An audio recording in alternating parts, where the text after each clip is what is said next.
want to, first of all, thank all of you for being here tonight, not just because you've come to hear me speak, but because when you came through that door, whether you know it or not, you have joined a revolution that is cutting across this country.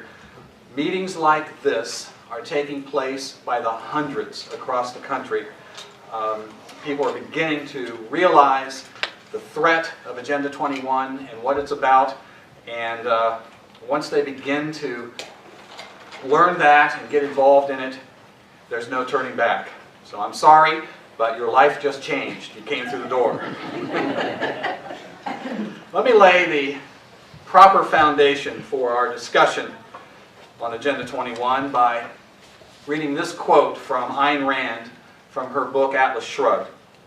She said, "When you see that trading is done not by consent, but by compulsion, when you see that in order to produce, you need to obtain permission from men who produce nothing, when you see money flowing to those who deal not in goods, but in favors, when you see that men get richer by graft and poll than by work, and your laws don't protect you against them, but protect them against you, when you see corruption being rewarded and honesty becoming self-sacrifice, you may know that your society is doomed."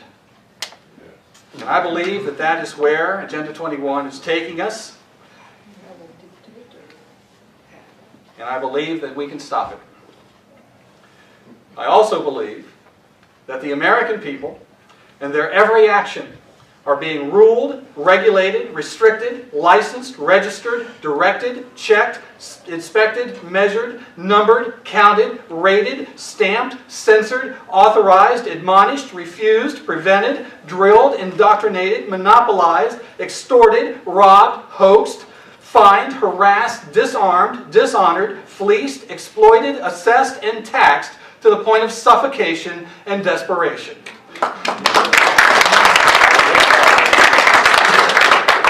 You know, you all know that something is very wrong in America. Every day, government at all levels grows more out of control, more intrusive in our personal lives, more of a threat to our private property, and all in total and flagrant disregard of the expressed will of the electorate.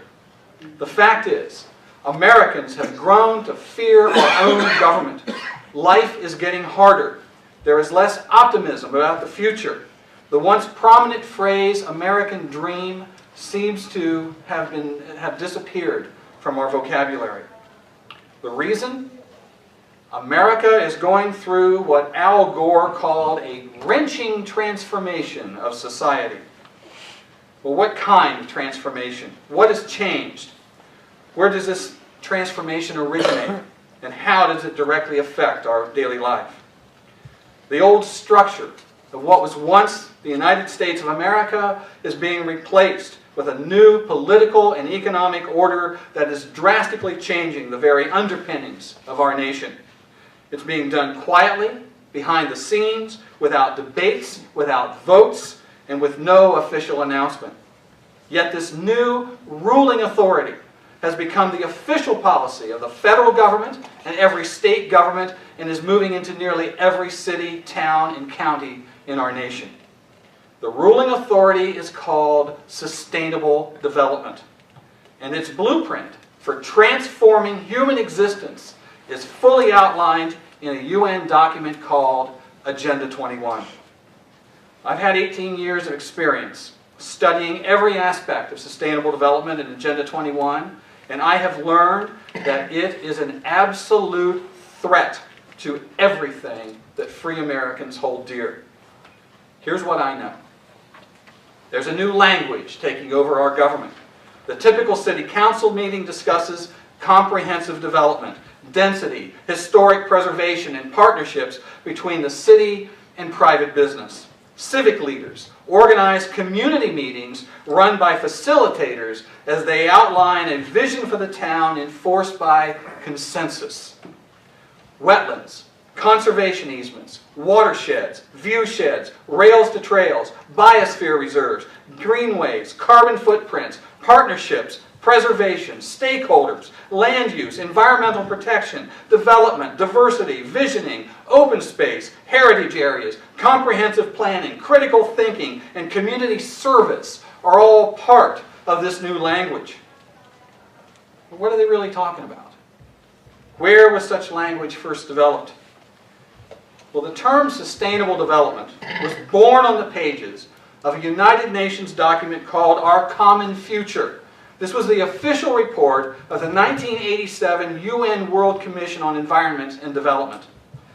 And as a result of this report, for the first time, the use of environmental protection and human development were tied to the age-old socialist goals of international redistribution of wealth. And that is the key to understanding the true purpose of sustainable development and all of its policies: control of all facets of our economy. Here's what the UN, how the UN described Agenda 21 in one of its own publications in 1993 in an article entitled Agenda 21, the Earth Summit Strategy to Save the Planet. He said, quote, Agenda 21 proposes an array of actions which are intended to be implemented by every person on Earth. It calls for specific changes in the activities of all people. Effective execution of Agenda 21 will require a profound reorientation of all humans, unlike anything the world has ever experienced. End quote. Have you ever heard a more powerful manifesto issued for the purpose of government? And yet, when you and I point this out and we protest against it, we are attacked as fringe radicals. Well, here is the exact course that brought Agenda 21 to America and into your local community and into your backyard. At the top of the infrastructure, pushing sustainable development, is the United Nations Environmental Program, or the UNEP.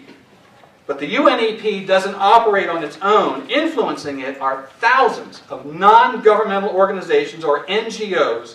These are private groups which seek to implement a specific political agenda through the United Nations infrastructure, and particularly through the UNEP. They have great power. NGOs are the key to understanding how Agenda 21 is brought here, and every time a local official tells you there's no UN troops down at City Hall, there's no blue helmeted soldiers anywhere, this is all a hoax, it's not true, the key, the NGO. And I'll explain that, and I'll probably go through it about 3 times before I'm done tonight. I should point out that a true NGO is a group officially sanctioned and certified by the UN to participate in these international efforts. They don't just suddenly say, I'm an NGO. They have an application about that thick to fill out, and when they fill it out and when they're approved, they pledge to implement United Nations policies. Prior to the 1992 UN Earth Summit in Rio, these sanctioned NGO groups spent considerable time writing and creating the document that would be introduced to the world as Agenda 21. At the Earth Summit, nearly every head of state signed agreement to Agenda 21, including President George H.W. Bush. Agenda 21 is not a treaty that has to be ratified by the Senate. Rather, it's what's known as a soft law policy, a guideline that the nation agrees to implement through its own legislative process. And that is why it's so difficult to follow the bouncing ball from the United Nations down into your local community. President Bush, in signing the document, committed the U.S. to implement the policies of Agenda 21. Agenda 21 then gained huge momentum when in 1993, President Bill Clinton issued an executive order to create the President's Council on Sustainable Development and made it official U.S. policy. Take a look at who served on that council, and you will see many of the same NGO groups which helped write Agenda 21 in the first place. They include Jonathan Lash, of the World Resources Institute. That's one of the 3 most powerful organizations influencing the UNEP. Also on the President's Council were John Sawhill of the Nature Conservancy, Jay Hare of the National Wildlife Federation, and Michelle Perrault, International Vice President of the Sierra Club. All of them were players in the creation of Agenda 21 at the United Nations level, now openly serving on the President's Council with the specific mission of implementing Agenda 21 into American policy. And there's an even more direct connection between Agenda 21 and our federal government. Included at the UNEP table to develop the policy along with all these NGO groups are these federal agencies. These include the Department of State, the Department of Interior, the Department of Agriculture, the Environmental Protection Agency, the National Park Service, the U.S. Forest Service, and the Fish and Wildlife Service. These agencies send representatives to all UNEP meetings. Now why? Why do they do that if Agenda 21 is just a myth that has nothing to do with our government? You might remember a great deal of discussion during the Clinton administration about the idea of a reinvention of government. Now some of us hoped this meant that they finally figured out that big government doesn't work. We're going to reinvent government to be small and limited and under control. Well, Vice President Al Gore was put in charge of that reinvention. Should have been our first clue. The reinvention, of course, was sustainable development. The purpose of the President's Council was to translate the guidelines of Agenda 21 into public policy to be administered by the federal government. And that step-by-step process translated into the ruling authority through which a UN plan, Agenda 21, has become unquestioned U.S. policy throughout the nation. It was invented by the NGOs through the UN. It was brought to the U.S. through the President's Council, and through federal and state legislation, it is being implemented on a local level through the involvement of those same NGO groups who helped write it every single step of the way. Sustainable development is not a local idea or local policy. So, what is sustainable development? Well, one hint, it's not environmental policy. Sustainable development is about a planned central economy and redistribution of wealth on a local, state, national, and international level. It is a clever mix of fascism, socialism, and corporatism. The process by which it is implemented creates a matrix of locked away land, or severe land use controls, controls of energy and energy production, control of transportation, control of industry, control of food production, control of development, control of water availability, and control of population size and growth. And another definition of sustainable development is that everything you use in your life will come from the local community, or you won't have it at all. Your food will be grown there, the products you use to build your homes, all the things you need, your energy, will all come from the community. Now think about that. How many like bananas? You won't have them anymore because they're not grown there. Even global warming won't help us get warm enough to grow bananas here. That's the process. That's insanity. Most of the policies and regulations are issued under the excuse of protecting the environment. Agenda 21 is not just policy. It is a complete system to change the way we think, the way we react, the way we make decisions, and those who promote it have very specific ideas as to how they want each of you to do those things. That's why they call it an agenda. Let me show you what I mean. The Sustainable Development logo that they use in almost all of their literature is it contains 3 connecting circles. One is labeled social equity, one is economic prosperity, and one is ecological integrity. We know them as the 3 E's. Let me take them one at a time. Social equity. I'll tell you straight out. If you fail to grasp the social equity aspect of sustainable development, then you have no grasp of this issue, period.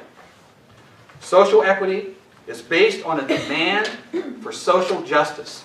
You hear the term social justice now creeping into our laws, creeping into our public meetings.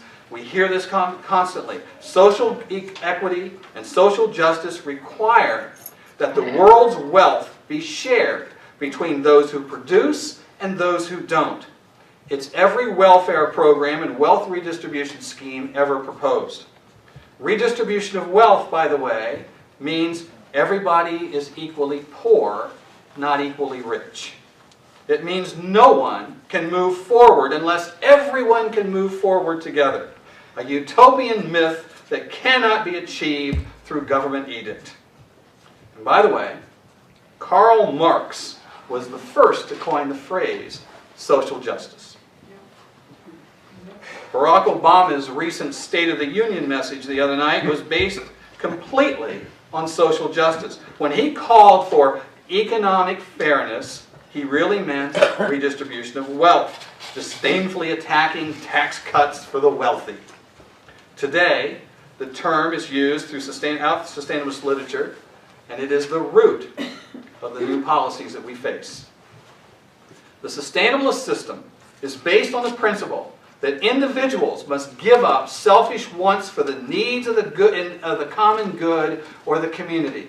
You hear the word community used day in and day out. Community means the common good.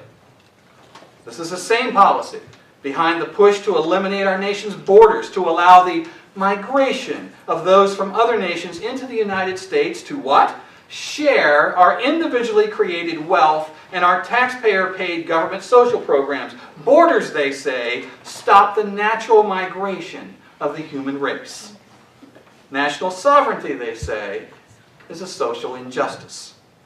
According to the sustainabilists, it is a social injustice for some to have prosperity if others do not. Profits are made at the expense of the people.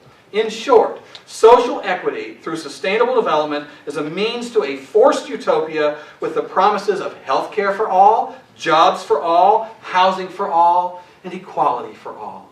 It's just a kumbaya hug.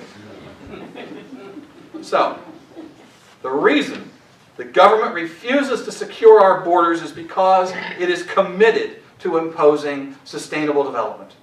The reason Congress refused to listen to your pleas against centralized health care is because it is committed to sustainable development. Simply do a Google search of sustainable medicine.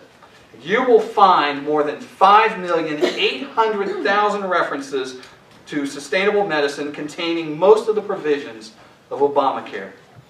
Incredibly, a new social justice plank making its way through state governments is called, are you ready? Gross National Happiness. GNH.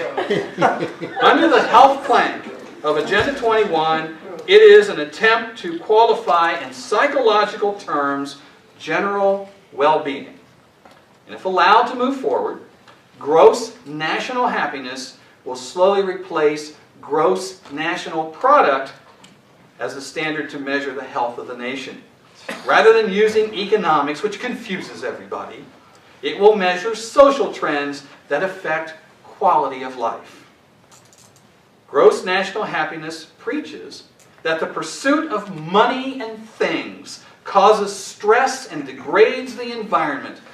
Again, it laments that only some achieve rich, comfortable lives, so the only answer can be to equally spread the wealth. Redistribution, confiscation, rules, and regulations.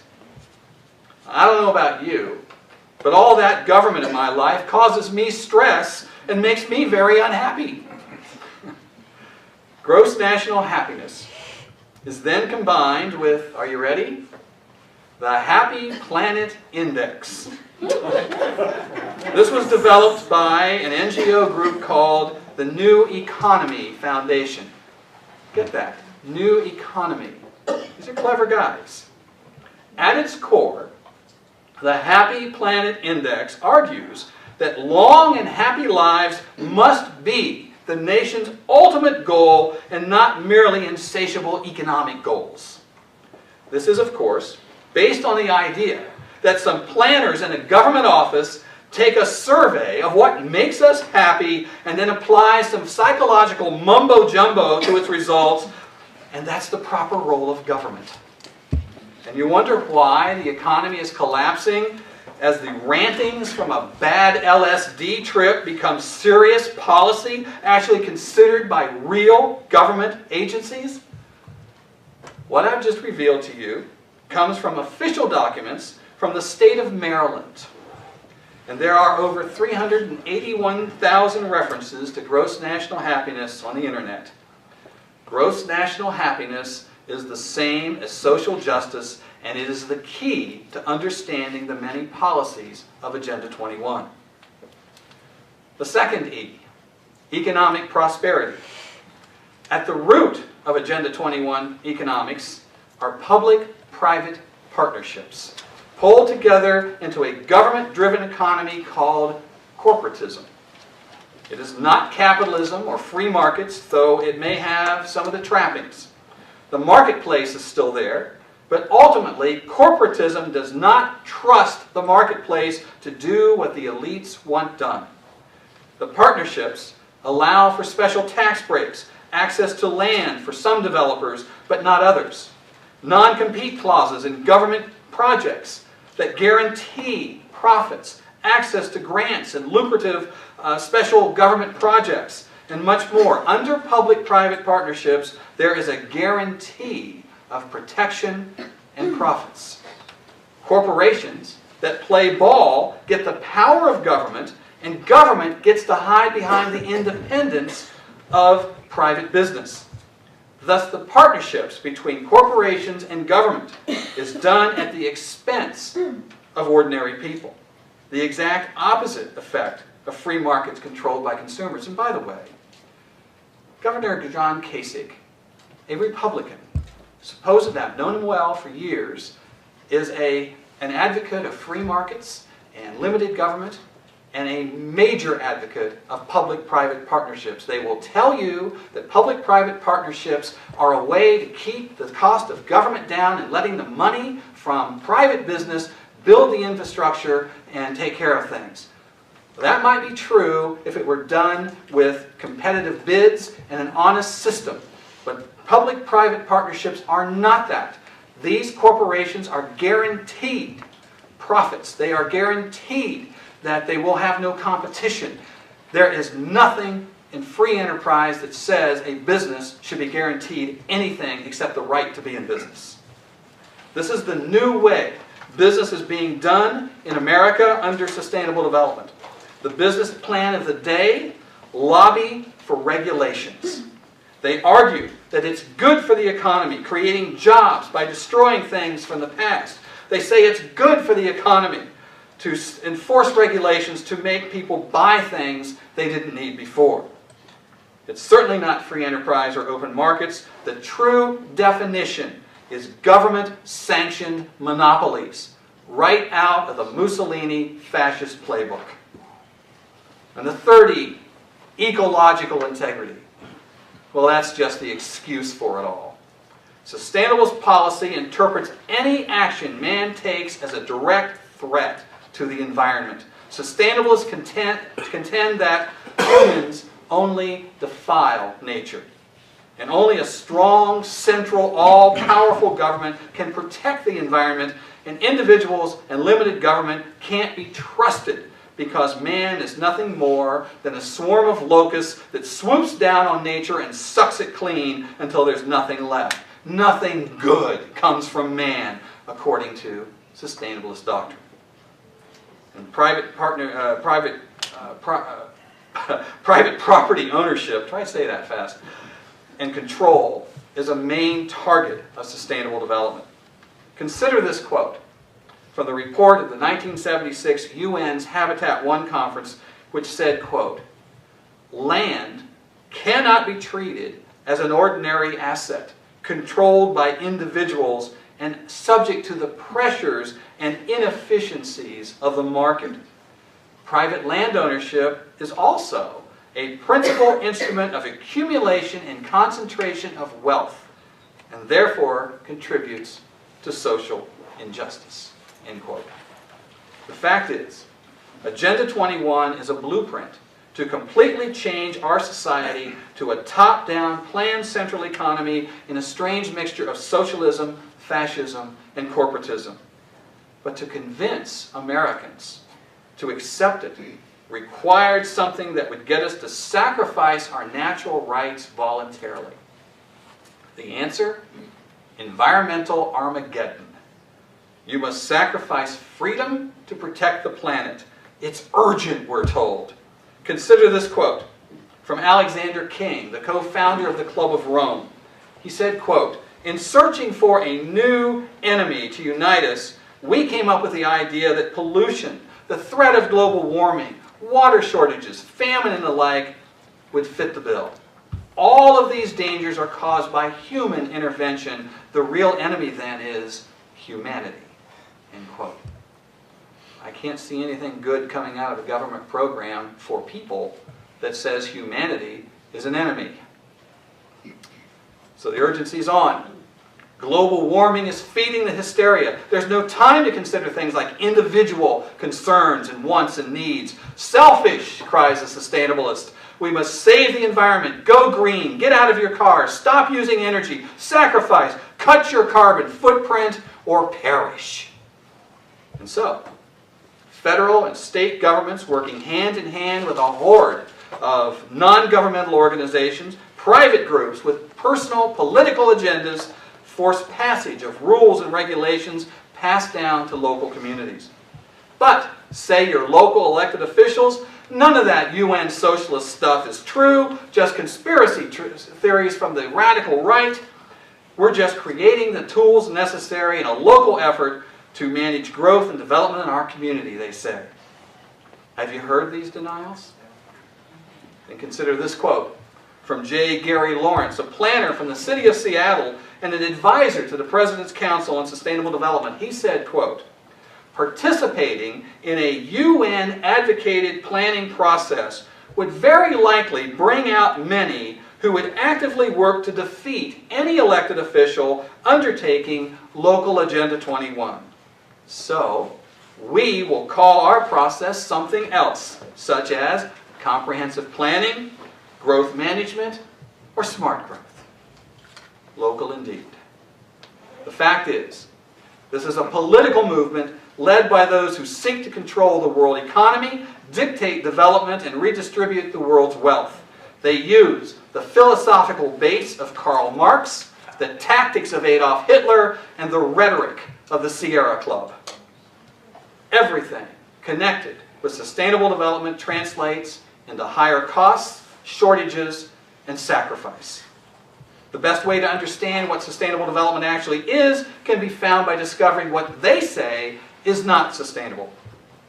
Maurice Strong, the Secretary General of the UN Earth Summit, said, quote, "Current lifestyles and consumption patterns of the affluent middle class," that's you, by the way, "involving high meat intake, use of fossil fuels, appliances, home and work air conditioning, and suburban housing are not sustainable." That would mean the opposite is true. So, how is this wrenching transformation being put into place? There are 4 very specific routes being used. In the rural areas, it's called the Wildlands Project. In the cities, it's called Smart Growth. In business, it's called public-private partnerships. And in government, it's called stakeholder councils and non-elected boards and regional governments, or reinvented government. Let me take them one at a time. First, the Wildlands Project was the brainchild of Earth First Dave Foreman, and it literally calls for the rewilding of 50% of all the land in every state, back to the way it was before Christopher Columbus came here. In 1983, when Foreman first dreamed up this scheme for the Wildlands Project, he said, quote, "It is not enough to preserve the roadless, undeveloped country remaining. We must recreate wilderness in large regions Move out the cars and civilized people. Dismantle the roads and the dams. Reclaim the plowed lands and clear cuts, and reintroduce extirpated species. Destruction of human civilization was his goal. And what you hear today, particularly coming out of the West, tearing down dams, moving people off the rural lands, getting rid of the cars, it's right out of his dream. In reality, the Wildlands Project is a diabolical plan to herd people off of the rural lands and into human settlements, the cities. From the demented mind of Dave Foreman, the plan became the blueprint for the UN's Biodiversity Treaty. So now the scheme is international in scope with the power of law. Thomas Lovejoy, a science advisor to the Federal Department of Interior, said, quote, "We will map the whole nation, determine development for the whole country, and regulate it." And your local elected officials are helping to implement this insanity, yet they are quick to deny that such ideas have their origins on the international level, and they accuse me of wearing a tinfoil hat and hearing voices. Well, here's a voice I hear. Again, Maurice Strong said at the UN's Earth Summit, quote, "Isn't the only hope for the planet that the industrialized nations collapse? Isn't it our responsibility to bring it about?" That is the true agenda that we face. But how do you remove people from the land?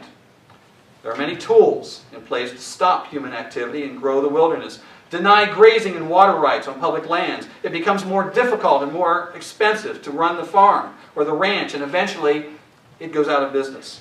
Lock away natural resources by creating more national parks, and it shuts down the mines, and they go out of business.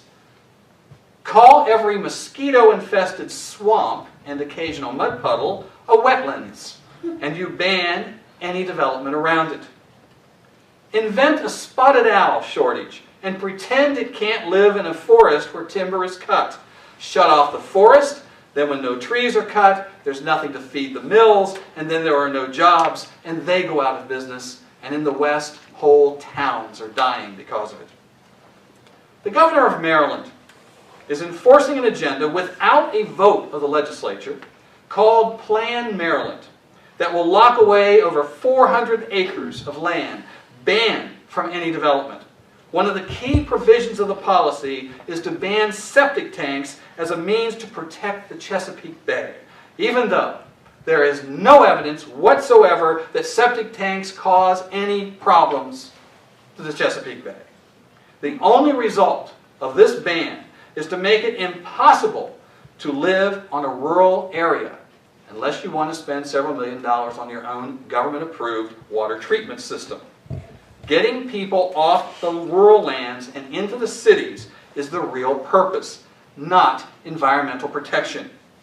The Wildlands Project comes in many names and many programs. Wilderness areas, comprehensive land use plans, bikeways, greenways, heritage areas, land management, rails to trails, open space, wolf and bear reintroduction, conservation easements, and many more.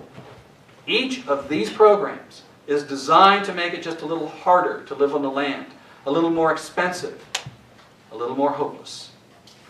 In reality, the process is simply herding people off of rural land and into human habitat areas or our cities. The second path to sustainable development is called smart growth. They put a line around the city and they tell you no growth can take place outside of that line. Urban sprawl, they say disdainfully. They refuse to build more roads as a ploy to get you out of your cars and into public transportation, restricting mobility. New highways, they say, are feeders for more development. They even stop the widening of existing roads for the same reasons. So roads become overcrowded and gridlock, and they blame development. Their new ploy is to force cars to share the road with bicycles. The complete street, they call it. In many smart growth communities, new apartment buildings now have no garages or parking lots. We don't need any stinking cars here.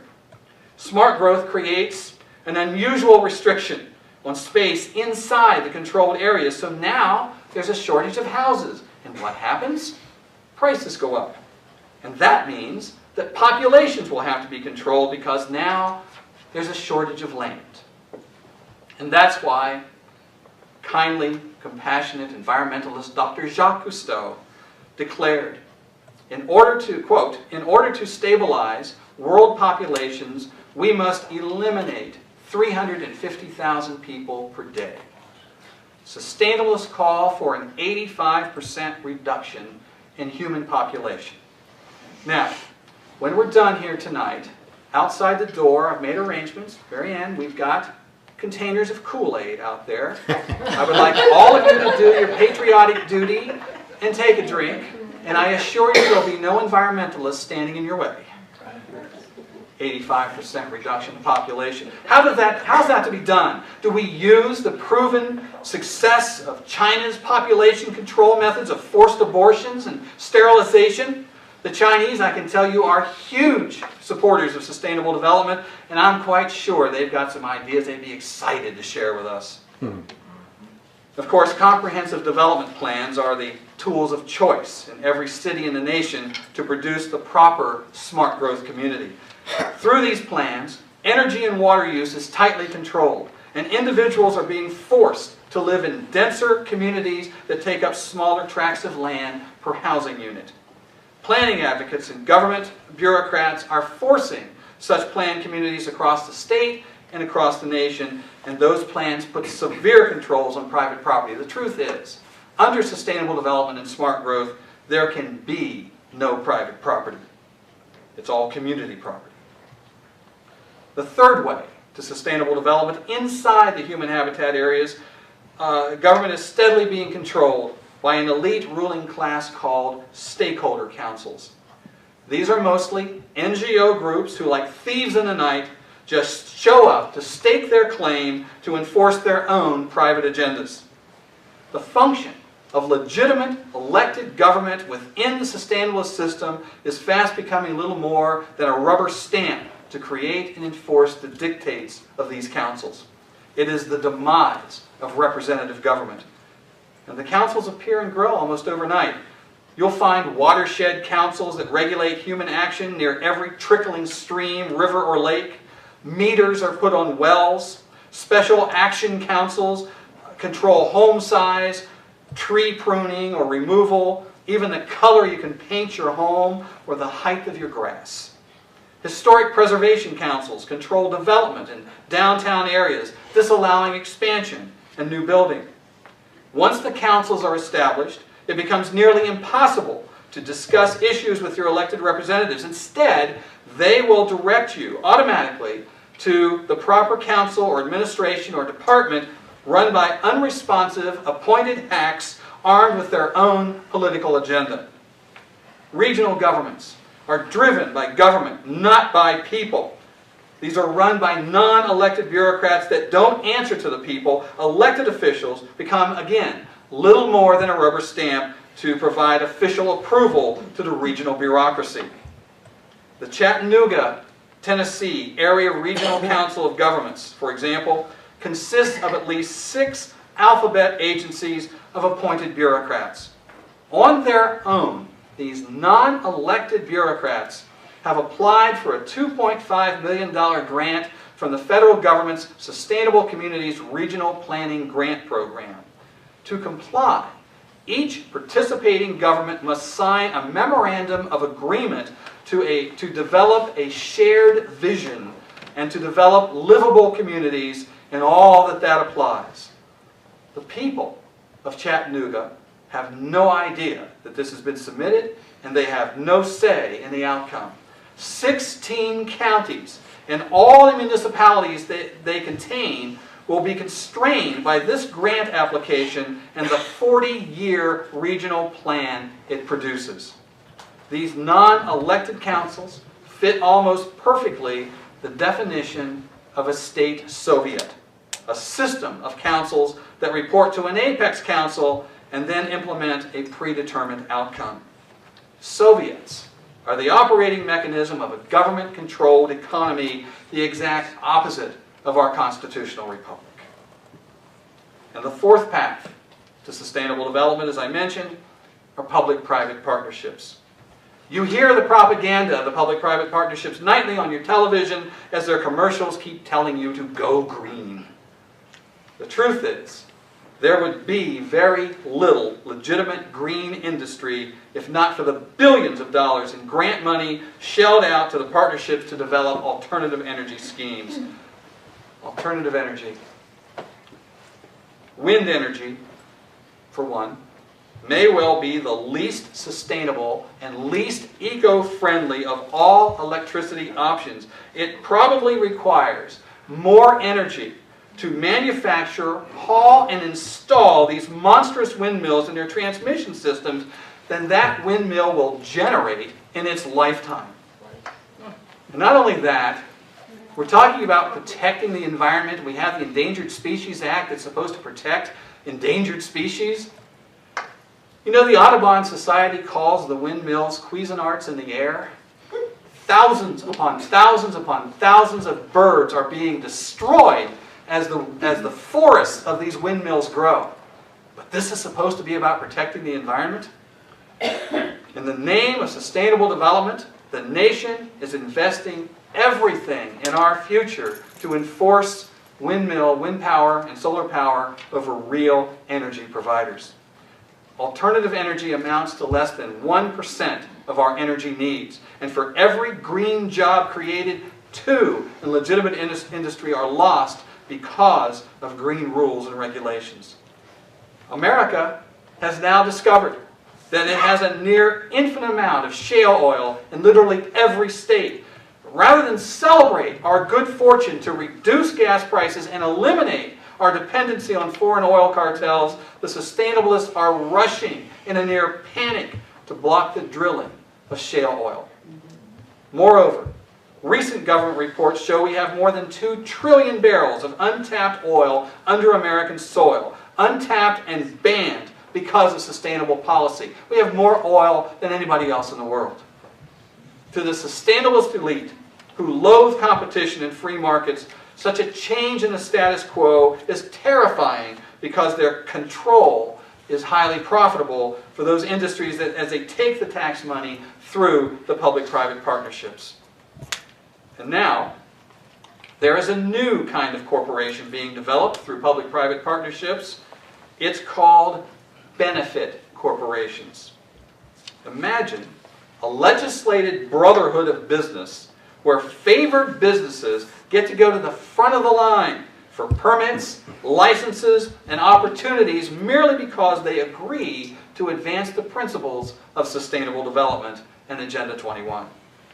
6 states already have benefit corporations, including Hawaii, Virginia, Maryland, Vermont, New Jersey, and New York. And 5 more are in the process of making it part of their state legal corporate system, including California, Colorado, Michigan, Pennsylvania, and North Carolina. This policy will destroy free enterprise, and it will guarantee that we can't stop Agenda 21.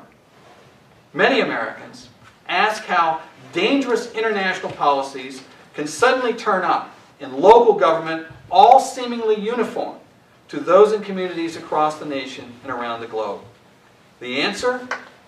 Meet ICLEI, a nonprofit, private foundation dedicated to helping your mayor implement all these policies.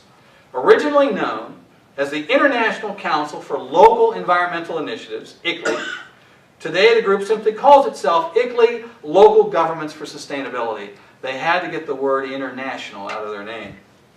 In 1992, ICLEI was one of the groups instrumental in creating Agenda 21. ICLEI's mission is to implement Agenda 21 worldwide, and it has been having tremendous success. ICLEI is now operating in more than 600 cities in all 50 states. The group's shooting for 1,000 member cities in the next 3 years. Each of these cities pay dues to ICLEI to receive its programs. When local governments contract with ICLEI, they agree to implement Agenda 21 policy of sustainable development. And here's just some of the programs that ICLEI provides cities and towns in order to spread their own particular political agenda in the name of community service and environmental protection. They bring in software products and associated training, access to a network of experts, newsletters, conferences, and training workshops. They bring in toolkits for online resources. They bring in case studies, fact sheets, policy, and practice manuals. All of these tools are used to indoctrinate the employees in your city government or your county government so that all they will ever look at, all they will ever consider is sustainablest policy. And then there's the biggie, the notification of relevant grant opportunities. That's the important one. Money, which comes with severe strings attached. You see, ICLEI, along with Sierra Club, the Nation Conservancy, these other NGOs, work from the federal government, as I said, down to the state government, and they know. They created these grant programs. They know what those grant programs are for. They know that as soon as that community takes that money, they've got them. Because now, because they have the money, they've got to implement these programs. Just as an example of what that means, as they keep telling us that none of this has anything to do with Agenda 21, it's just local.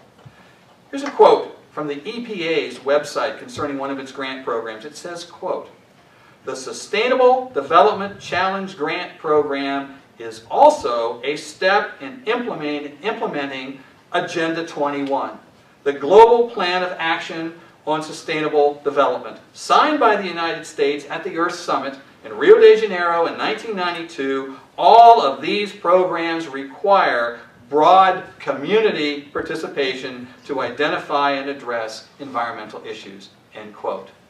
Can we make it any plainer? And please, elected officials, don't blame me for this. I didn't say it, the EPA did. But keep in mind, your community does not have to be an ICLEI member in order to be affected by Agenda 21 and ICLEI policies. Around the nation, ICLEI partners with other established organizations like the American Planning Association and the International City-County Management Association, or the ICMA. And then there's the Renaissance Planning Group. There are hundreds of these groups all over the country. They work hand in hand with groups like the U.S. Conference of Mayors, the National Governors Association, the National League of Cities, the National Association of County Administrators, and many more that your elected representatives probably belong to. These are the people who are making policy.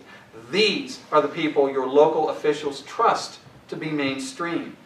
These are the true enemies of freedom in America. That's how these policies quickly spread across the nation as enforced regulations. And here's just some of the results of these efforts. Across the nation, state legislatures are passing laws requiring cities and towns to establish comprehensive development plans that include high-density urban development areas, control of energy and water use, control of transportation, making it more difficult to drive cars, perhaps forcing the acceptance of light rail and high-speed trains. These laws are now being used as a weapon to force sustainable development at a rapid rate across the nation. And here's some of what each of you can now expect from these plans that your city fathers say are making things better. One of the most popular tools now in use is to control energy use is the energy audit and building review. They establish quotas for electrical use and for heating and cooling pumps and water use. That means that government bureaucrats will come into your home or your office building and determine the amount of potential energy you should have.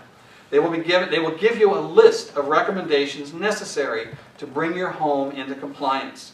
These may include the need for a new roof, new energy efficient appliances, new windows, etc. In Oakland, California, the City Council did just these things.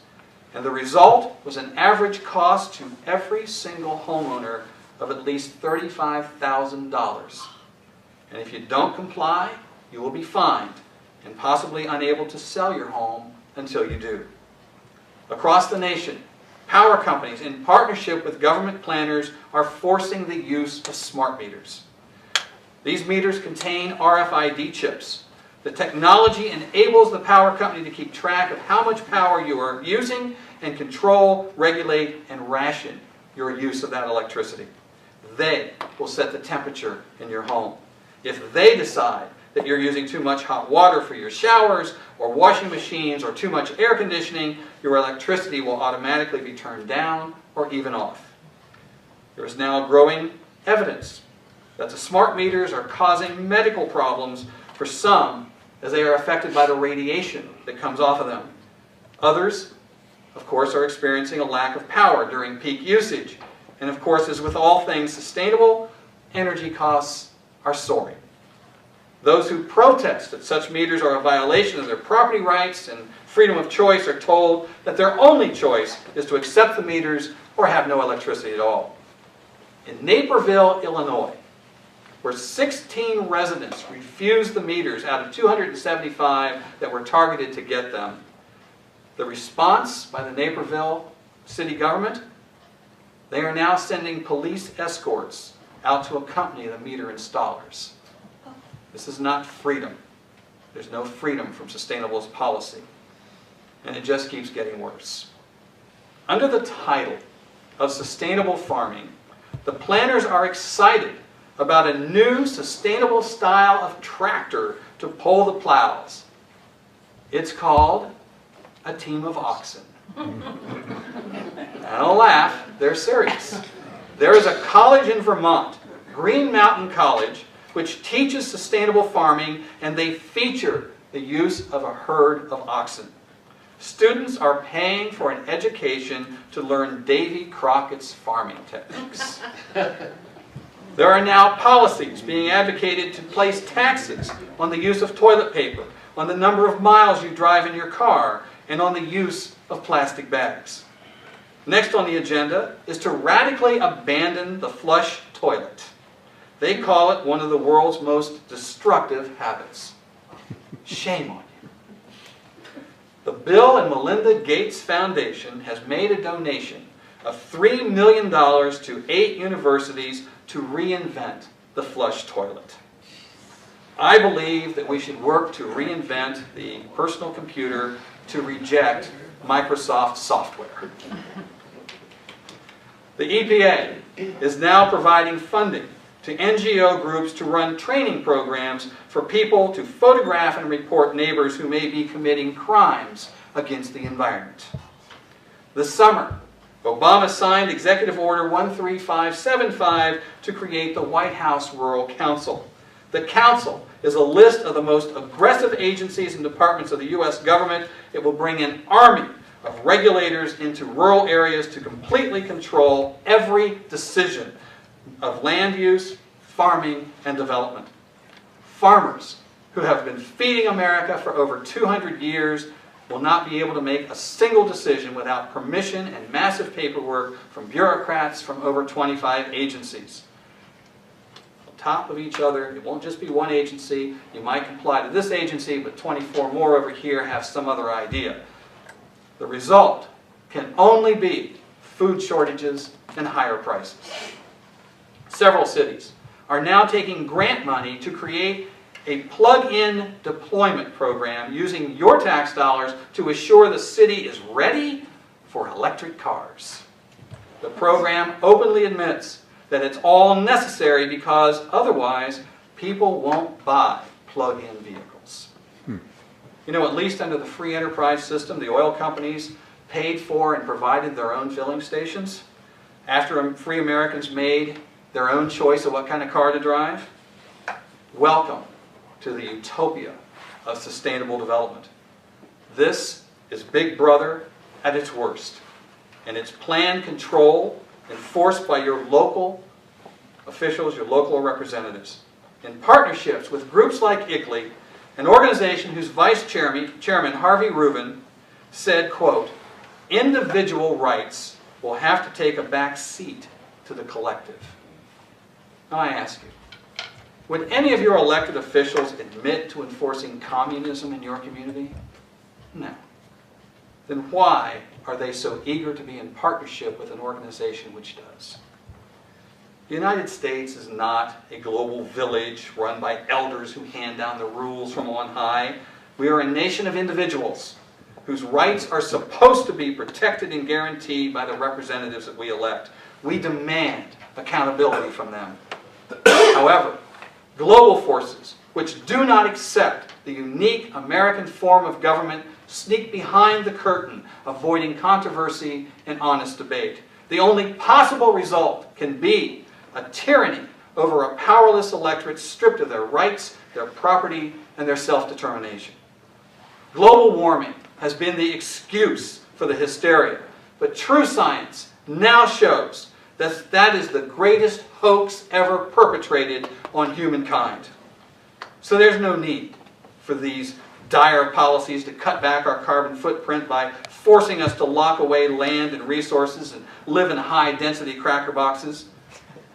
We all want a clean environment. However, what we're objecting to here is not environmental protection, but the process that is being used in its name. There is nothing local or innocent or normal about it. Again, it starts at the international level, created by ideological zealots, working hand in hand through massive international meetings sponsored by the United Nations. And at those massive meetings, documents are carefully prepared for the signatures of leaders of every nation, including the United States, and once signed, the bureaucracies of our federal government use those documents like Agenda 21 as a blueprint for legislation and regulations. To write that legislation, the bureaucrats work hand in hand with the same NGOs who wrote it in the first place, and then these same UN-sanctioned NGOs, such as the Sierra Club and the Nature Conservancy and ICLEI, team up with groups like the American Planning Association to apply pressure and make sure local city councils and governor and county supervisors toe the line. The resulting non-elected boards, councils, and regional governments appointed by an ecoligarchy answerable to no one is the perfect definition of a Soviet, a centrally controlled economy. And I assure you, we cannot restore our unique American republic if our communities are little Soviets. Nor can we protect the environment if our economy is destroyed and free men are unable to make choices other than survival in a sustainablist tyranny. The sustainabilists are using our carbon footprint as a measure of our guilt. One fact is sure: if you have no carbon footprint, you are dead. Elected officials can no longer play ignorant about the origins of their policies. America is dying while they're denying.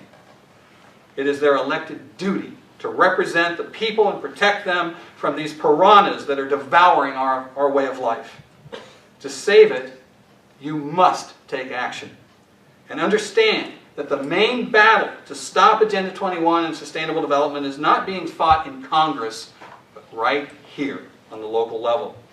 We must stand up and protest at every city council meeting and county commissioner meeting, at every planning board and every consensus meeting. Fight the creation of non-elected councils, commissions, or boards, because they can and they will be used as a weapon against your ability to deal and reason with local government and protect your rights. Above all, refuse federal or state money or new sustainable programs and get rid of the old ones. And if ICLEI and the American Planning Association are now running things in your town, throw them out. Stop payment of dues, disband anything that they have built, and start looking for some high-grade tar and feathers. And if your elected representatives continue to ignore you while playing footsie with those leading this tyranny, then you must force them out of office.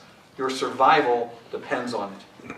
Nameless, faceless bureaucrats wielding power in the back rooms, untouched and unseen, is not freedom. The sustainabilists now hunt the upper levels of the federal government, our state houses, and our city council chambers. In these very dangerous times, it is easy to despair over our nation's future. They have achieved many of their goals, but they have not yet won. Their whole agenda is built on a house of cards that stands only when you are ignorant and compliant. And their arrogance and their impatience to force the policy into place is resulting in a stir of the American people. We are beginning to move the rock of freedom uphill. We are on the threshold of great change because the word is quickly spreading about Agenda 21. After 18 years of issuing warnings about Agenda 21, finally, opposition is being heard. In the past 12 months, the following communities have taken official action to revoke their contracts with ICLEI, starting with Carroll County, Maryland, then Amador County, California, then Montgomery County, Pennsylvania, then Edmond, Oklahoma, then Las Cruces, New Mexico, then Spartanburg, South Carolina, then Albemarle County, Virginia, the home of Thomas Jefferson, then Plantation, Florida, then James City County, Virginia, where America basically started in Jamestown, then Lexington, Virginia.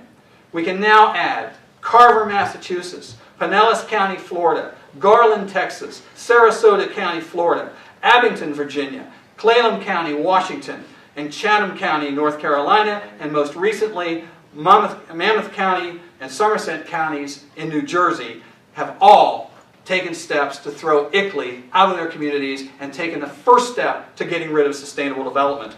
In fact, we believe that at least 54 communities have pulled out of ICLEI since January of 2011, while only 17 communities have become members. That is a net reduction of 34 communities. They've all taken that vital first step in ending Agenda 21 in their community, but it is only a first step. And there's more. In the Washington State Legislature, my friend Representative Matt Shea is succeeding in establishing an anti-Agenda 21 caucus among legislators. He now has 8 members. In Bonner County, Idaho, County Commissioner Cornell Razor is succeeding in establishing a property rights council as an official arm of the county government. It will oversee all legislation coming before the county commission and determine if it violates private property rights. And that is an idea that is quickly spreading across the nation. Activists in Tennessee are already moving to implement property rights councils in their communities.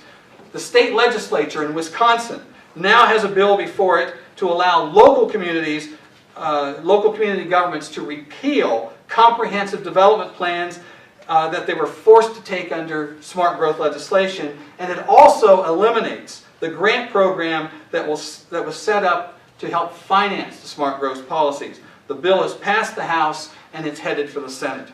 In Florida, the state legislature has passed and the governor has signed legislation to repeal smart growth legislation. That means that now the counties are free from state mandates. This is landmark legislation. And finally, on January 13th of this year, the Republican National Committee unanimously passed a resolution entitled Exposing United Nations Agenda 21. Revolution against sustainable development is taking place in every corner of the nation. In a panic, ICLEI is now rushing to cleanse its website of any mention of the United Nations. Our opponents are trying their best to ridicule us and paint our movement as extremists. It's not working. We are getting stronger every day. For the first time since I started down the road to expose Agenda 21, I believe we will succeed in crushing it. You know, recently I watched the film Robin Hood, starring Russell Crowe, and I was struck by the similarities between England of the 13th century and today's America. It was a time of serfs who had no rights, no property, and only poverty in their future. It was a time when the king owned everything from land to livestock. And it was a time when tax collectors could literally confiscate everything you had in the name of the king, leaving you with virtually nothing. The people attempted to rise up, demanding that the king give them legal rights from which they could be guaranteed the ability to benefit from the fruits of their own labor. The people of the 13th century in England knew what they had to do if ever they were going to be free. The slogan under which they organized was, "Rise and rise again until lambs become lions." Today, as we face an ever-growing tyranny by a Congress and a president, as well as elected officials at every level of government who ignore you, lie to you, and deny their actions that you can plainly see, Americans, for the first time in our history, face the same evil those Englishmen faced so long ago. And so today, I appeal to you to take the same resolve today. Begin that effort to rise up and continue to fight again and again at City Council and County Commission meetings. Take their ridicule and return to fight again. Stand up to these self-proclaimed stakeholders and outsider NGOs, the carpetbaggers of our day. Reach out to your neighbors and help them see what a threat Agenda 21 is to their freedom. Never give in. Rise and rise again until lambs become lions. Thank you.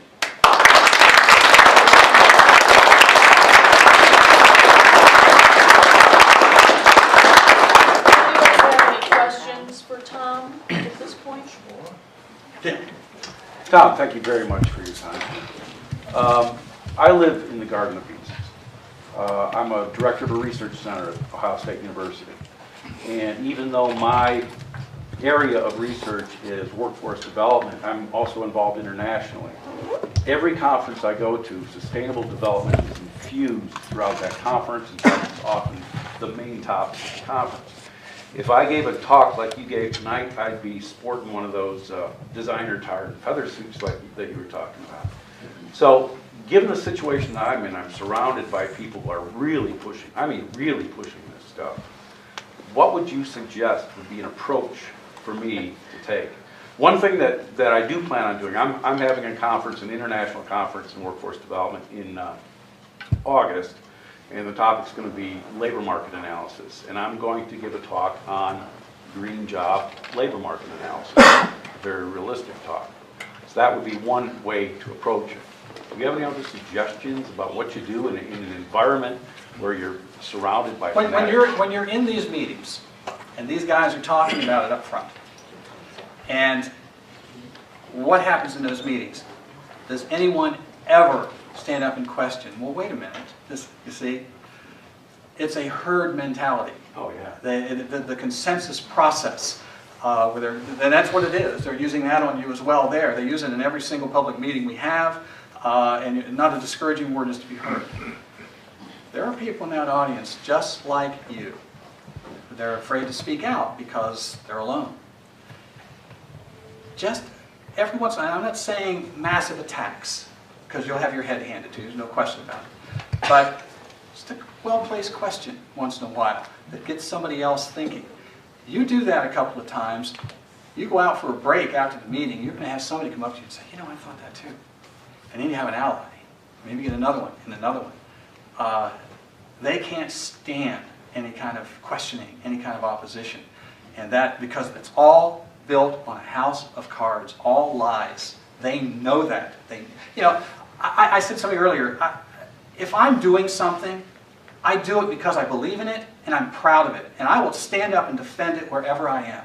When you start hearing people changing the words and hiding what they're doing and ridiculing anybody who questions them and not giving anybody an answer to an ability to say anything, right there, whatever you think of it, of the policy, that should make you question the legitimacy of it and whether it's a good thing or not. If you're not allowed to debate it and talk about it, there's something wrong there and they're hiding something. But I really believe that if you could find little points where you can just make a little dig here, a little there, just asking a question, you'll find some allies, and pretty soon you might be able to get enough people to really start to question it. So that's okay. Thanks. the short answer. Yeah. Are benefit corporations, is that what the L3Cs are all about? I mean, they're changing. Yeah, they're changing the whole structure, and as I said, this is giving these benefit corporations designed to give the ones who play ball, the ones who will do the proper process, then they get to go to the head of the line. They get all the perks. And corporations that don't go along with it, then they're stuck in the back. And they don't get it. They can't move ahead. They can't compete then. And so this eventually will take over all kind of corporations.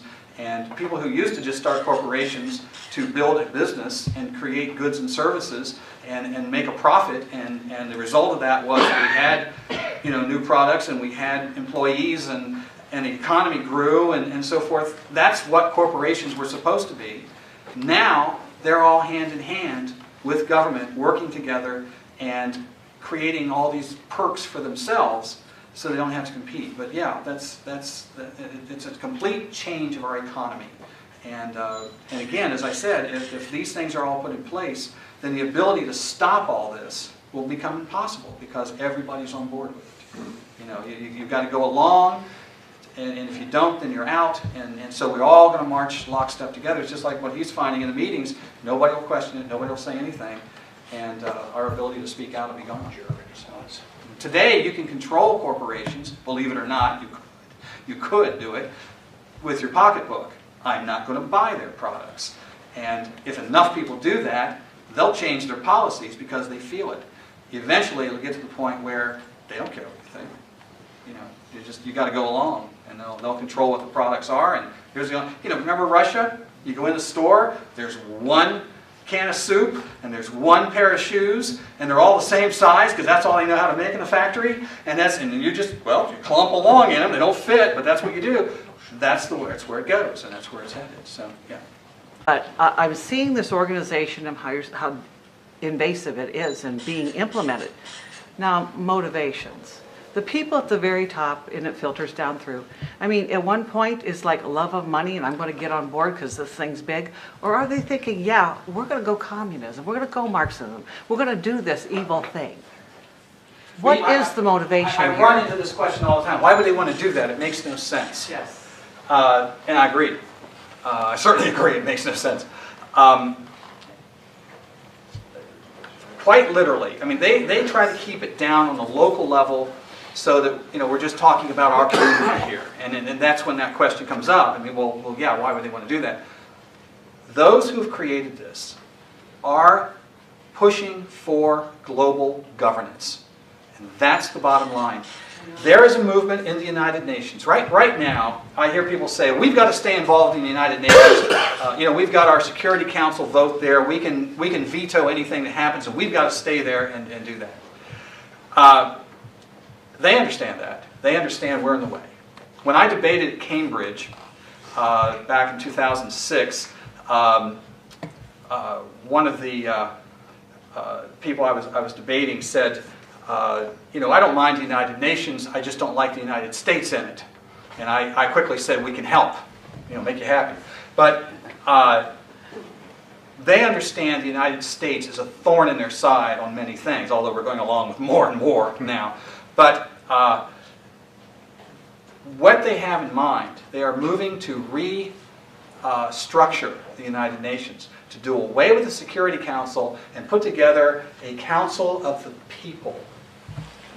And who is in the council? This is our representatives. This is how the United Nations comes to the local level and represents us. Do you know who will be in the Council of the People? The NGOs. The non-governmental organizations, the Sierra Club, the Nature Conservancy, ICLEI, these organizations. They will be our representatives. They look at them, they call them social society. And that's how they honestly look at the world. And so all these NGO groups are working with the United Nations, knowing that they are going to have all this power. So they're in the local communities putting these plans in place, and the drive is for global governance. Don't let anybody tell you otherwise. Every document they put out, every single thing they say, they do. And here's the other interesting thing. As they are saying to us now that all this, Agenda 21 is conspiracy theory, has absolutely nothing to do with anything we're doing here, and these guys are just a bunch of kooks. Explain this to me. In June of this year, the United Nations is going to sponsor Rio Plus 20. Rio Plus 20 in Rio de Janeiro is celebrating 20 years of Agenda 21. massive numbers of people, hundreds of thousands of people are involved in putting this together. All these NGO groups, they're spending millions of dollars to put this together. All the world leaders are going to be there to celebrate the creation of Agenda 21. But I'm crazy. You know? Why are they doing that? Why are they spending all that money? Why do world leaders go there if it's not because this is the path, the path of the day? This is where we're going. And so it's going to be very difficult for them to continue to ridicule us as Rio Plus 20 gets closer and closer and more media comes out of it. The Obama administration is going there. They've got great plans to put Agenda 21 in place, and they're going to use that conference to accelerate what they're doing. So it's going to be our battle has just engaged. So these people at the NGO level, we shouldn't fool ourselves that they're being altruistic and they think they have a better way. They are part of the movement and they're getting on board. This is what I go over it to the point you're probably tired of hearing it, but the NGOs are the key, because you will have, the proponents of this. The American Planning Association is now working to create a what they call a boot camp to train. They are so afraid of our movement now. They are creating a boot camp to train their people how to counter us. By the way, I've got their information, and we're about to put together a webinar to train our people how to counter them countering us. But they keep ridiculing us. This has nothing to do with the United Nations. It's all a conspiracy theory. But it's the bouncing ball, because Agenda 21 is a soft law policy. It's not a treaty, so you can't point at Congress and say, the Senate ratified this, so it's a law of the land. So therefore, they say, well, it's just voluntary. Let me tell you about voluntary with these programs. Back before Agenda 21, we were fighting the environmentalists, trying to take the ranchers and the farmers and big, huge land grabs. Prior to this, the term, what they would write in all the legislation is, to take that land, they must be a willing seller. You know what a willing seller is? It's the guy who crawls out from under the heap, bleeding to death, saying, okay, take it. I've got another willing seller. That's how Agenda 21 is voluntary. That is a lie. It is not voluntary, because this army of NGOs are coming down into your local community. Their connections are from the very top, the same organizations. I cannot say it enough. That is the key to it all. That's the bouncing ball. So, yeah. Tim Work, Richland County Commissioner. As I've been a commissioner now for 8 years, it seems as though I hear these same words come from everything from Ohio State Cooperative Extension to regional planning, from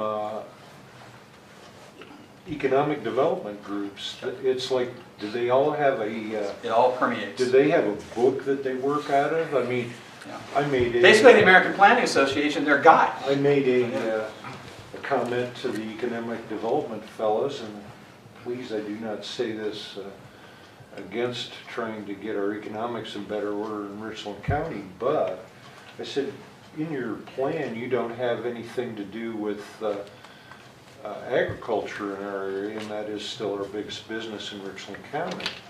And he said, well, we'll send to Pennsylvania and get a pod that tells us how to deal with that. And I said, well, what the hell is a pod? I mean, where do you send in? Where is this blueprint? Yeah, we call it a plan in a box. The plan comes in a box. But this is what ICLEI does. Yeah.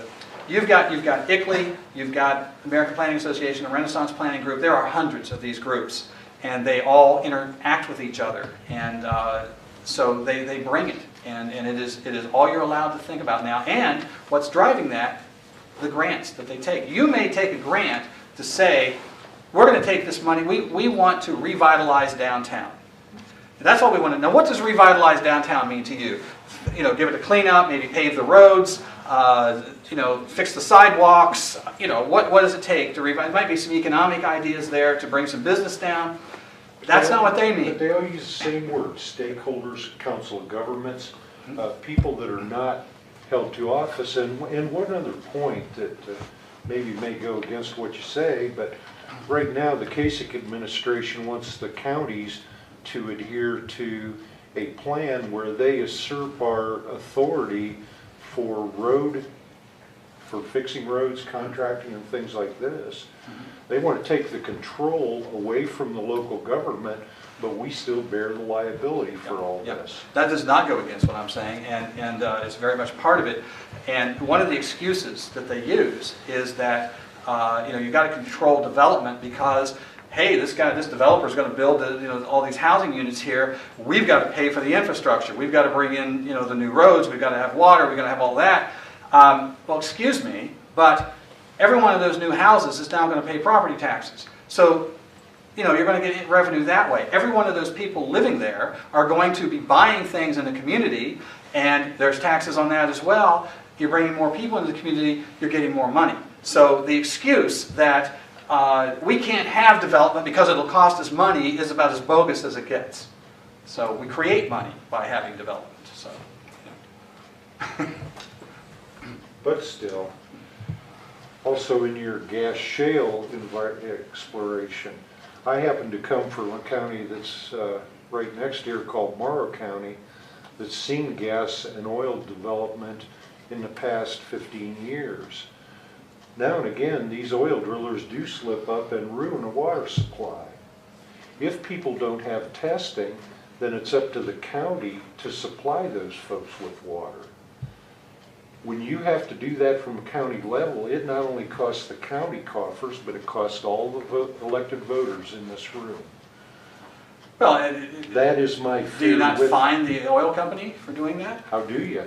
How do you? How do we fine them all the time? You don't find them. Well, Believe me, sir, you don't find well, them. then that's one of the problems. And people who make the mistake, who are responsible for it, should be responsible for Very cleaning it up. seldom pay in scenarios like Well, you and mentioned. you'll probably find the reason for that is It's because they because have it's a- very good lobbyists. It's a quasi-governmental Yeah, action yeah, sure, that yeah. you can't get in between those people. Yeah. Well, again, that falls right into the hands of what I'm saying. That's wrong. That shouldn't be that way. So, yeah, yeah. Well, I've got a question regarding your experience now with mainstream media. Because it's my opinion now that the last thing that they want is the exposure in mainstream media, and that's why I think it's very important now that the alternative media, the new media online, is out there to cover what you're talking about, because what this gentleman was saying when he's at the conferences and stuff like that, if you have the little guys there covering this, that can drive the mainstream media because somebody's putting it out there, and now when it's online, it's pretty much everywhere. So I'd like to hear, Tom, your experience with mainstream media, and if you think what I'm saying. Well, just a week ago yesterday, I was interviewed for an article that appeared in the New York Times last Sunday, front page. And I knew what this was going to be. I really attempted, I think I was telling you earlier, I attempted to talk to the reporter and say, we're going about this all wrong. What we're experiencing here is we've got people who are real victims of these programs, and just like the New York Times history, that it won Pulitzer Prizes for exposing civil rights violations back in the 60s and Appalachia and the poor there. And the common denominator of all that was people who were oppressed by their government. And you won Pulitzer Prizes for that. I said, we've got people now who are being shut down in their businesses, farmers, people using unprocessed milk, and that sort of thing. And I said, I can connect you with these victims. I can connect you with elected officials who know full well what's going on there and so forth. And I said, you know what? We can create something great if we work together. Her response to me was, we've already talked to enough people about this article. So what was the gist of the article? All it said was, these honest, hard-working planners are trying to do their job, and all these protesters are just wasting their time. What a shame. That was the entire gist of the article. So, but we have the experience we've had with the internet. That's the key to it. Mainstream media, that's what mainstream media does, and their stories are always that bubble-headed. Basically, has no substance. Well, I think to help you out, I think the whole problem with mainstream media is they want to control the subject, the topic, and the language. And that's what they're all about. And that's why it's so important nowadays for everybody to turn to the little guys, to the new media, because that's where the real message is going to be at, and that's where we really have a chance to make a difference. So, you know, like I said, tonight I think is going to be a perfect example, because we've got a guy out here working hard, and myself, and we're going to, you know, report on this, and we're going to cover it. It's going to be up online, so when you guys go home in another couple days or next week, you'll be able to tell your friends, families, etc. Hey man, check Tom out and see what he had to say. It's all right there, and then you guys make your own decision. Through emails and YouTube and Facebook, there are at least 5 anti-Agenda 21 pages on Facebook that I know of. And that has helped us get information out in a great way. Articles, what's really funny, I worked on this thing for 18 years, and articles that I wrote ages ago. And I've been out speaking so much, I haven't had time to really sit down and write something of great substance. So I've been revamping these articles, put them out, and it's all new to everybody now. And so that it just goes far and wide, you know, on websites and so forth. So, you know, without the Tea Party movement, we would not be making the progress we're making. But back in 2009, I saw as the Tea Party began to come together, they're out there, you know, protesting and rallies against taxes and against the Fed and against the health care issue and all that. Nobody's talking about Agenda 21. So I wrote an article and I said, without this information, the Tea Party cannot restore the Republic. You cannot restore the Republic if your local community is a little Soviet. And when I put that out, I mean, I can't take all the credit for everything that happened, but that particular article just soared through the Tea Party movement. And today, it is probably one of the top 2 issues that the Tea Party works on. And that's why we're having the success we're having. So, yeah. I think they were really successful with it in Florida. There were some Tea Party groups that were really, really hot on it. Well, the Florida legislature passed, and the only one in the nation to pass the legislation to stop smart growth, to stop mandating smart growth. Community can still do it if they want to, but they don't have it mandated to them now by the Florida legislature. So I guess that brings up a question for you then. A lot of my frustration with things that we deal with is that we talk about a lot of things, we get frustrated with a lot of things, but we feel like we don't walk away with actionable items. Yeah. Like what can we actually do? I believe, you know, RNC has that resolution. I believe, do you have a petition? I took the Republican National Committee resolution, which as I read it, I realized that most of it they'd taken from my stuff. I really did. But I created a petition to Speaker Boehner using that resolution and saying it's your duty to represent your own party, for one thing, and what its platform is, and to won't call me back there. She'd come up here to get it, all right? So His word. My first time here. So you know, so we have that petition. What Cornell Razor, the commissioner out in Bonner County, Idaho, has done, creating this Property Rights Council, is amazing, and the idea is spreading rapidly.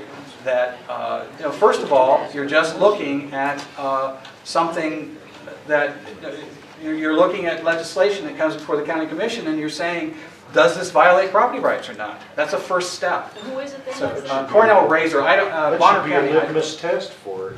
I'm sorry. It should be a litmus test Yeah, for it. sure, The first sure, test. absolutely. Where is it, Tom? Sorry. Bonner County, Idaho, and I just put an article out on it last week. So if you Is it on your Google, website? yeah, I believe it is AmericanPolicy.org. I think the article's there. Yeah. Okay, now. Yeah, that's fine. And anyway, I'm all the more reason I'm glad to be here tonight. Not to mention it's my first time here. In my geography class at OSU Mansfield, they talk about geography.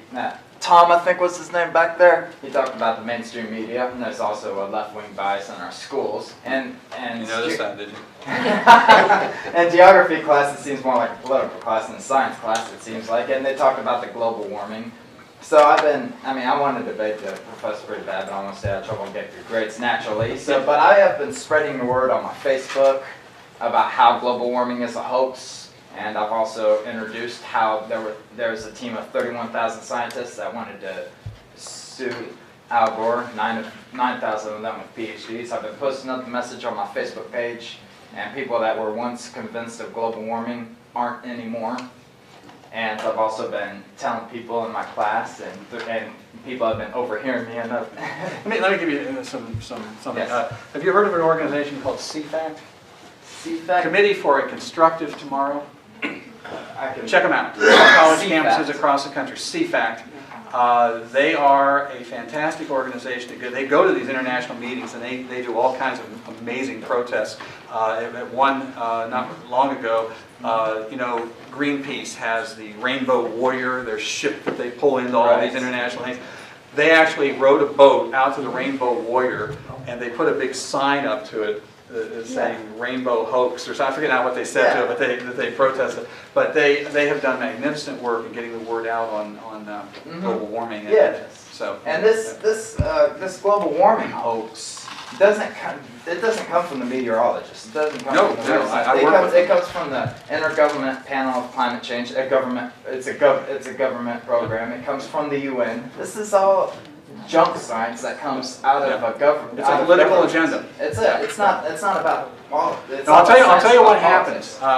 A friend of mine named Mark Moreno, who also works for CFAC now, he went to work with the Senate Environment Committee, and I'm trying to think, the senator from Oklahoma. My brain just went dead. Anyway, he became the chairman of the Environment Committee as the Republicans took over the Senate. And for the very first time, they began to have the so-called deniers on global warming into the Senate to testify. And up till then, nobody who was against global warming was ever able to say anything. Suddenly, they were in there able to speak, and this thing began to collapse overnight. And Agenda 21, Sustainable Development, is based entirely on global warming as the excuse for doing all this. So if global warming is collapsing, you will see Agenda 21 collapse right behind it as soon as people get to know the facts. So, yeah. Well, I want to do a follow-up, Tom, and let everybody know what you're seeing going on right now in Ohio. There's a lot of controversy because it was just implemented new electricity rates that now is affecting people in central Ohio where their prices are going up 200, 300% or more, yet the mainstream media is reporting it's only 30 or 40, 60%, but this was all implemented about 10 years ago. And if I can remind people, remember what happened out in California back in 2000, 2001 when they implemented electric deregulation there, Enron, and you saw the big massive ripoff. Now we're having that same thing coming to Ohio, and they're all in a panic because since this has been exposed, and myself, I talked about it on talk radio, and the one news station ran some stories, and the dispatch covered the thing. Now all of a sudden, Kasich and the boys have got the PUCO, they're over there doing a double talk or whatever. But this goes along with everything you talked about tonight. This was all planned to control the energy, control the prices, running that smart meter scam. This is all connected. By the way, one of the members of the President's Council on Sustainable Development, along with the Nature Conservancy and the Sierra Club, was Enron. Yeah. So, yeah, there you go. listen, I don't want to. I know people need to go home and so forth. I don't want to carry this out too long. A commercial message for the moment. I have my books back here. Now Tell Me I Was Wrong. That was a collection of articles I wrote over the last 15 years on issues ranging, of course, Agenda 21, the environmental movement, the United Nations, education, all the changes that took place, the revolution that took place in education, not for the good, surveillance society, illegal immigration. And when I wrote these things, people said, you're crazy. But now, these things are all coming to fruition. This is the reason why we have a Tea Party movement. This is the reason we have the anger. And the book kind of documents what happened and all that. That's why I titled it, Now Tell Me I Was Wrong. And so I'd be happy to sign those for you back there. We also are creating, and as soon as I get home, I'll be able to finish this up. It's done now. I got to do the promotion on it. We have created a Stop Agenda 21 action kit that will have everything in it. I ask activists across the country, what do you need? And it will have 4 manuals in it. One will tell all the details of Agenda 21, the history of it, where it came from, all the policies and so forth. One of them is a manual by Beverly Eckman, who has created an entire workshop on how to bust up these consensus meetings. We've actually got a video of her on there as well, doing a workshop on it.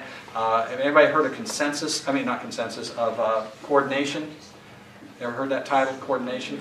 Coordination is what was used to stop the Trans-Texas Corridor a couple years ago, and it's being used in communities now. It is a process that forces federal and state governments to deal with local communities as policies will affect them, and it's being used. In fact, we've got a manual in there on that.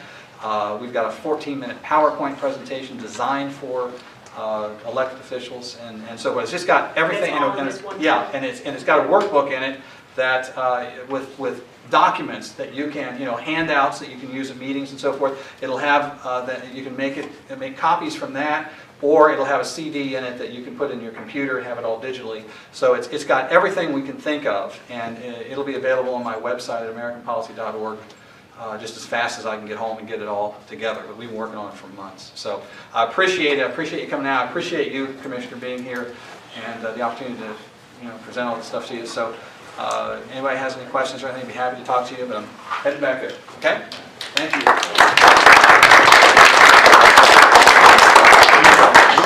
Thanks for coming.